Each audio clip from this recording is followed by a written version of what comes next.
When your children reach a certain age, they attend birthday parties. You must attend them too. The party is not for you or any of the other adults standing around. There are attempts at conversation, but none are productive. Nobody has time to watch TV or sports, and even if they did, nobody has enough energy to want to talk about such trivialities. Our children are 5, and we are their prisoners. We love them. Yes, we do. We love them so much. We give them every ounce of ourselves and drown in guilt when we inevitably fail at playing the perfect parent. We even feel bad as the children scream and wreck the house and whine and laugh and cry, and we're sure this waiting room we have made is an inner circle of hell. The phones come out. We maintain a respectful distance from one another to doom scroll in semi-privacy. I sit against a wall beside a dust bunny wearing fishy cracker crumbs in its hair, just like my house, but cleaner. I've had a whole herd of dust critters full of worse things than crumbs, gray paths, and bits of cheese mostly. Obviously, we parents want the birthday party to end, though we can't say why. The next place will also have obligations and duty, and we'll pack all the guilt we brought with us today. It makes me angry. I'm a good man, a decent father. I provide for my family. I exercise before they wake so that I'm strong enough to enthusiastically interact with them. No sitting down with the comforting dust that asks for nothing when I am the focus of my children. There is no outlet for my feelings. No vocabulary for reasonable complaint is given to men. We come off as immature or childish or entitled if we express dismay. Sympathy, if any, is brief. We are alone soon enough if we go on beating our chests or not, so it's better to not. We can still appear to meet the stoic ideal that kills us a little more each time we fail and succeed to live up to it. And if you rolled your eyes at these statements, you are a part of the problem, my problem. They serve the cake. The cake is not for us. We sing happy birthday anyway. A 5-year-old boy blows spittle on the candles and the icing. Then the parents go back to slouching while an exhausted grandmother passes out slices on styrofoam plates. I resume scrolling with my dust bunny. There are always ads in my feeds for dating apps, though I haven't used one in 7 years because I married my last match and had this kid. One of them, however, manages to disturb my bitter fugue state.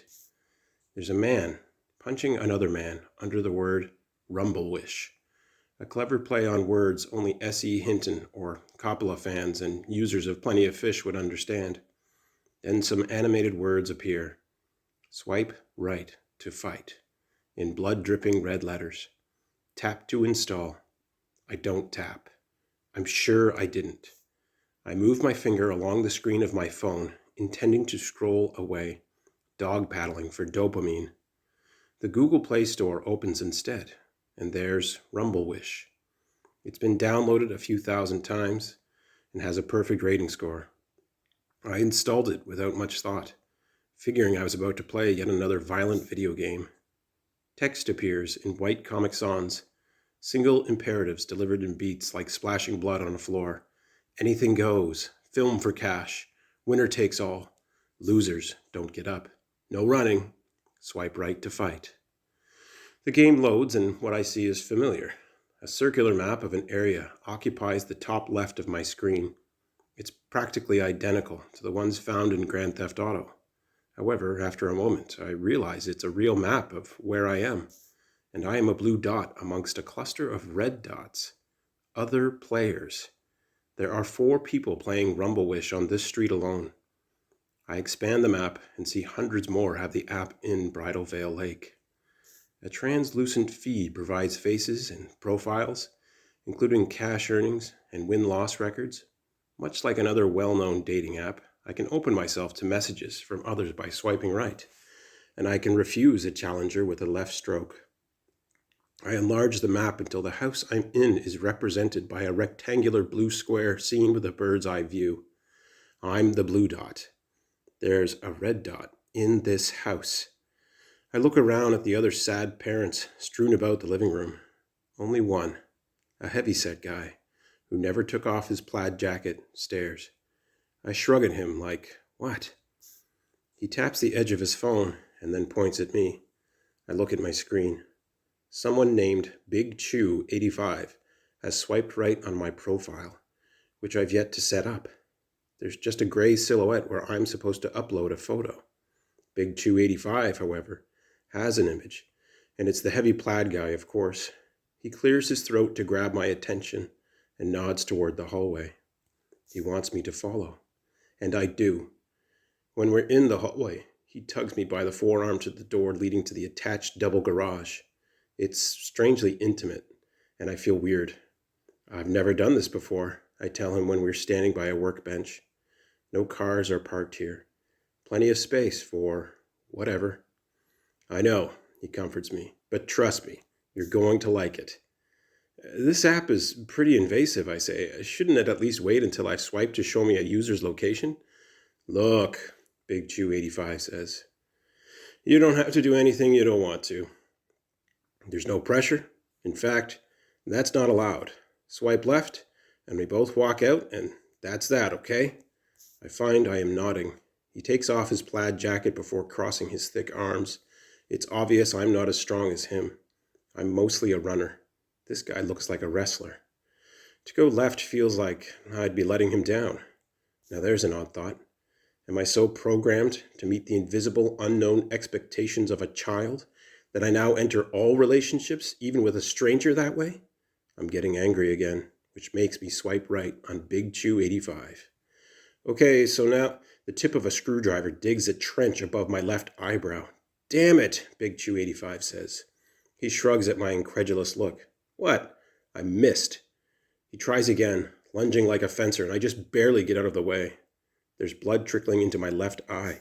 You fucker, I say. Anything goes, is his reply. He backs up and grabs a hammer off the workbench without looking. Is this your house? Yep. So, it's my son's 5th birthday, he says. I'm surprised he was hanging out with the miserable visitors. I would have been on my feet the whole time, ensuring I could do no more in the endeavor to hold a perfect party for a daughter that would hardly remember the occasion. Are you judging me? Big Chew 85 asks. What? For what? No. No? With the screwdriver, he gestures to a small camera mounted in the corner. You see that? It's filming, and when I'm done with you, I'll have a year of my son's post-secondary tuition. 2 if you die. Die? Big Chew 85 advances as he smiles and nods. They pay more for that. 2 years? That's at least 10 grand, or, if it's a good school, much more. I'm pretty sure he's going to try with that hammer first, since he picked it up. Sure enough, he telegraphs a ponderous swing that I easily dodge. I drive my heel into the side of his knee. I took karate when I was 8. The sensei said it only takes a few pounds of force to break a knee from the side. Big Chew 85 grunts and attempts a limping retreat while swinging the hammer defensively. His breath is through his teeth because he doesn't want to scream and alert the party guests to the rumble-wishing happening here. I let my eyebrows bounce like, well, anything goes. My smirk irks him into sudden motion.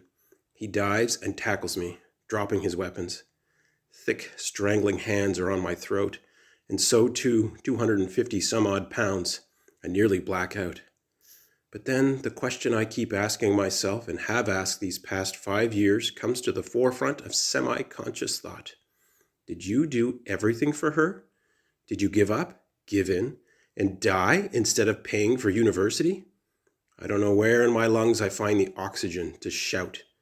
Big Chew 85 retracts his hands fast. No, shh, the others. I pop him in the nose, and it opens like a faucet, spilling blood into my face.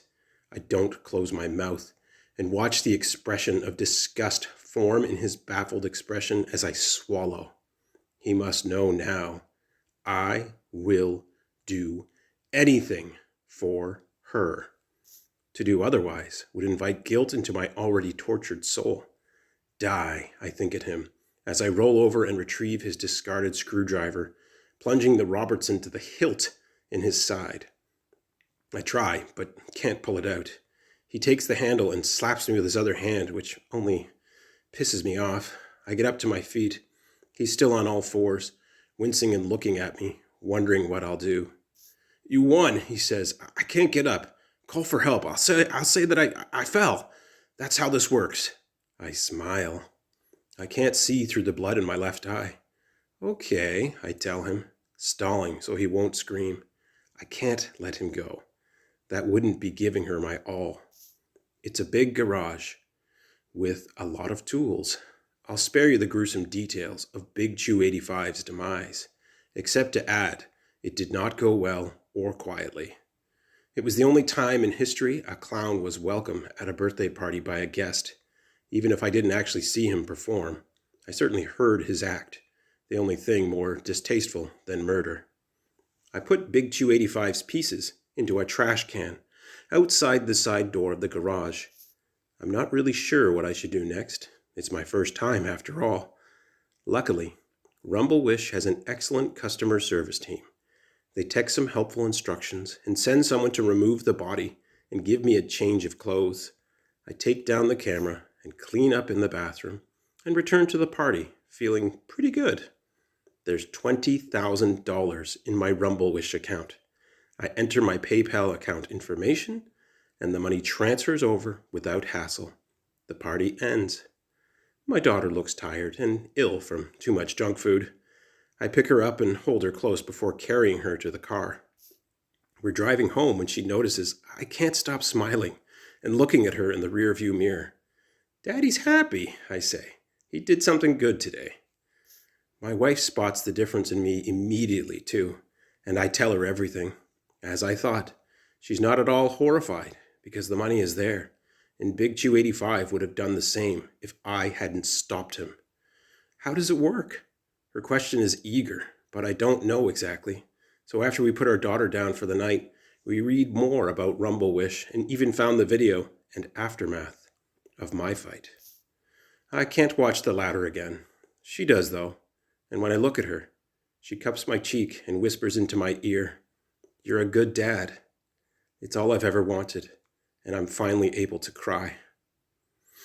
I've been a good dad 5 more times now. I quit my job and work out and take Brazilian jiu-jitsu at a local dojo.